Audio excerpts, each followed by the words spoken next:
بسم اللہ الرحمن الرحیم۔ السلام علیکم ورحمۃ اللہ وبرکاتہ۔ میرے عزیز دوستو، اگر آپ چاہتے ہیں کہ آپ کی زندگی میں رزق کی فراوانی آئے، مالداری نصیب ہو اور اللہ تعالیٰ آپ کے لیے دولت اور برکت کے دروازے کھول دے، تو آج کی یہ بات آخر تک ضرور سنیے، کیونکہ سورہ طلاق کی 2 آیتوں میں ایسا عظیم پیغام موجود ہے جسے سمجھ لینا اور اپنی زندگی کا حصہ بنا لینا انسان کی سوچ اور حالات دونوں بدل سکتا ہے۔ آج ہر انسان کی خواہش ہے کہ وہ مالدار بنے، اس کی تنگ دستی دور ہو اور اس کے گھر میں آسانی اور برکت آئے، لیکن صرف تعلیم حاصل کر لینا یا محنت کر لینا ہی کافی نہیں ہوتا۔ محنت کرنا ضروری ہے، مگر کامیابی اسی وقت ملتی ہے جب اللہ تعالیٰ کی مدد انسان کے ساتھ شامل ہو۔ کوئی کاروبار کر رہا ہے، کوئی نوکری کر رہا ہے، کوئی روزی کمانے کے لیے الگ الگ ذرائع اختیار کیے ہوئے ہے، لیکن اگر اللہ کی نصرت اور رحمت ساتھ نہ ہو تو محنت کے باوجود انسان ویسی کامیابی حاصل نہیں کر پاتا جس کی اسے امید ہوتی ہے۔ کاروبار میں برکت نہیں رہتی، رزق میں کشادگی نہیں آتی اور دل ہر وقت فکر میں رہتا ہے۔ ایسی صورت میں انسان کیا کرے؟ اس بارے میں پہلے بھی کئی بار تفصیل سے عرض کر چکا ہوں، لیکن آج میں آپ کو سورہ الطلاق کی ان 2 مبارک آیتوں کی طرف متوجہ کرنا چاہتا ہوں۔ وَمَن يَتَّقِ اللَّهَ يَجْعَل لَّهُ مَخْرَجًا وَيَرْزُقْهُ مِنْ حَيْثُ لَا يَحْتَسِبُ۔ سب سے پہلے ان آیتوں کا ترجمہ غور سے پڑھیے۔ عمل شروع کرنے سے پہلے یہ سمجھنا بے حد ضروری ہے کہ اللہ تعالیٰ ان آیتوں میں اپنے بندوں سے کیا فرما رہے ہیں۔ جب آپ ان آیتوں کا مطلب سمجھ کر انہیں پڑھیں گے تب آپ کو احساس ہوگا کہ آپ کیا پڑھ رہے ہیں اور اللہ تعالیٰ نے اپنے کلام میں کیا وعدہ فرمایا ہے۔ پھر آپ کی تلاوت صرف الفاظت تک محدود نہیں رہے گی، بلکہ پورے توجہ، پورے یقین اور دل کی گہرائی کے ساتھ ہوگی۔ جب انسان اس احساس اور یقین کے ساتھ ان آیتوں کی تلاوت کرتا ہے تب اس کا رشتہ اللہ کے کلام سے اور مضبوط ہو جاتا ہے۔ میں نے پہلے بھی 21 دنوں کا یہ عمل بتایا تھا، لیکن جن لوگوں نے اس عمل کا فائدہ دیکھا انہوں نے اسے صرف 21 دنوں تک محدود نہیں رکھا، بلکہ اپنی پوری زندگی کا حصہ بنا لیا۔ انہوں نے سورہ الطلاق کی ان آیتوں کی تلاوت کبھی نہیں چھوڑی، اور میرے رب نے ان پر اپنے فضل، کرم، رزق اور برکت کے ایسے دروازے کھولے جن کا انہوں نے گمان بھی نہیں کیا تھا۔ میں خود بھی ان لوگوں میں شامل ہوں۔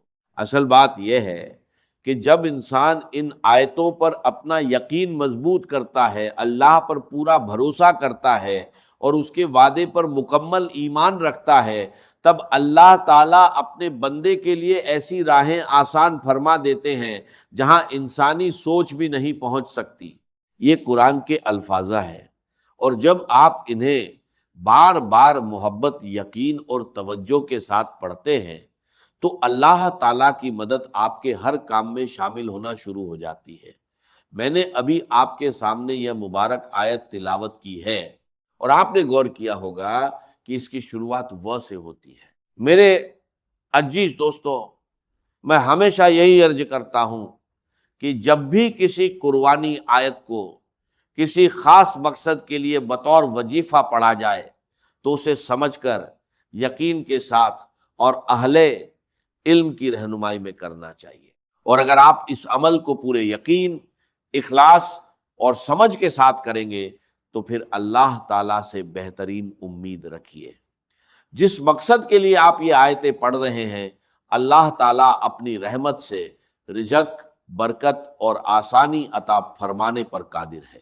لیکن ایک بات ہمیشہ یاد رکھیے، کامیابی کا دارومدار اس بات پر ہے کہ آپ کا ایمان مضبوط ہو، آپ اس عمل کو سمجھ کر کریں اور اللہ تعالیٰ پر مکمل بھروسہ رکھیں۔ اصل بات یہ ہے کہ قرآن مجید اللہ تعالیٰ کا کلام ہے، اور اس کے کلام میں بے پناہ برکت اور عظمت ہے۔ اللہ تعالیٰ نے خود قرآن مجید میں فرمایا ہے کہ اگر یہ قرآن کسی پہاڑ پر نازل کیا جاتا تو وہ اللہ کے خوف سے جھک جاتا اور ٹکڑے ٹکڑے ہو جاتا۔ ذرا غور کیجئے کہ اللہ تعالیٰ کے کلام کی عظمت، اس کی تاثیر اور اس کا مقام کتنا بلند ہے۔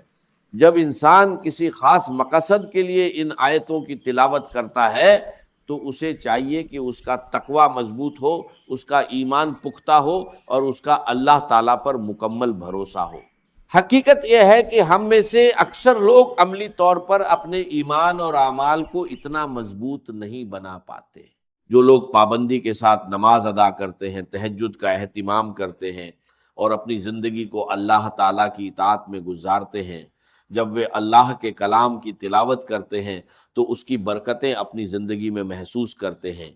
جبکہ ہم میں سے بہت سے لوگ یہ شکایت کرتے ہیں کہ عمر گزر گئی، بال سفید ہو گئے، بہت سے وظیفے کیے، بہت سی کتابیں پڑھی، بہت سی ویڈیو دیکھیں، لیکن ہمیں وہ فائدہ حاصل نہیں ہوا جس کی ہمیں امید تھی۔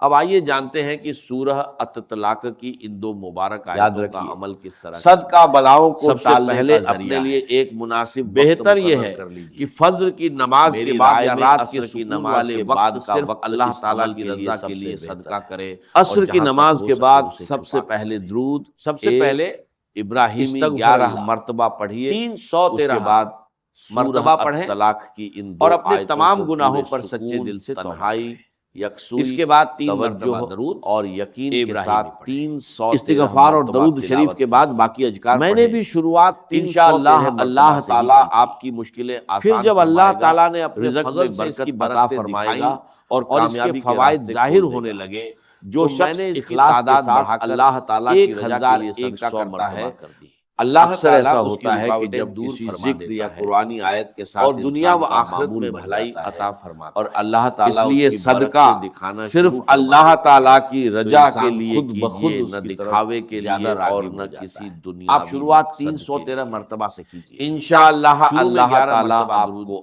آفتوں مصیبتوں ابراہیمی پڑھیے سے، آخر میں بھی 11 مرتبہ نبی کریم صلی اللہ علیہ وسلم نے بھی اللہ کی راہ میں خرچ کرنے کی تعلیم دی، اور اس عمل کو لگاتار اللہ تعالیٰ جاری کے لیے خرچ کرو۔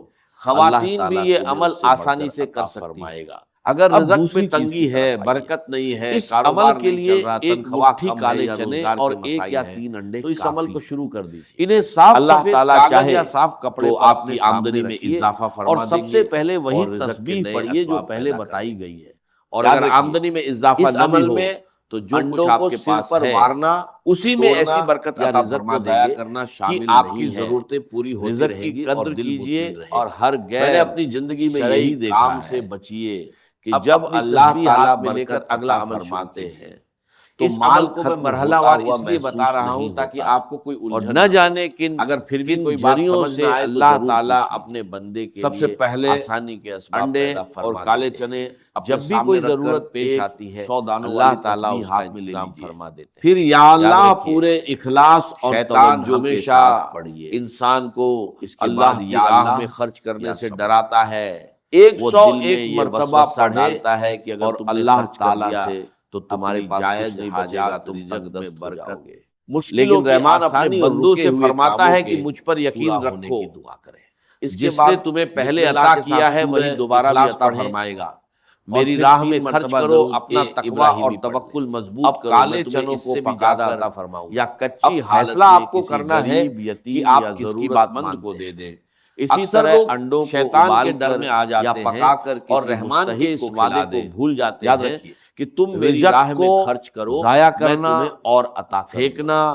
جن لوگوں کا اللہ تعالیٰ پر یقین مضبوط ہوتا ہے، استعمال کرنا صحیح میں آج کا نیک عمل نہیں چھوڑتے، اصل صدقہ یہی ہے کہ اللہ پر بھروسہ رکھتے ہیں نعمت اور اسی سے بہترین امید رکھتے ہیں۔ عمل پورا ہونے کے بعد اللہ تعالیٰ سے دعا کریں، ایمان پختہ، توکل، حلال رزق میں برکت اور اپنی رحمتوں سے مالا مال فرمائے۔ انشاءاللہ اللہ تعالیٰ اپنی دعاؤں میں مجھے بھی ضرور یاد فرمائے گا، مشکلیں آسان کرے گا اور آپ کی زندگی میں خیر و رحمت نصیب فرمائے گا۔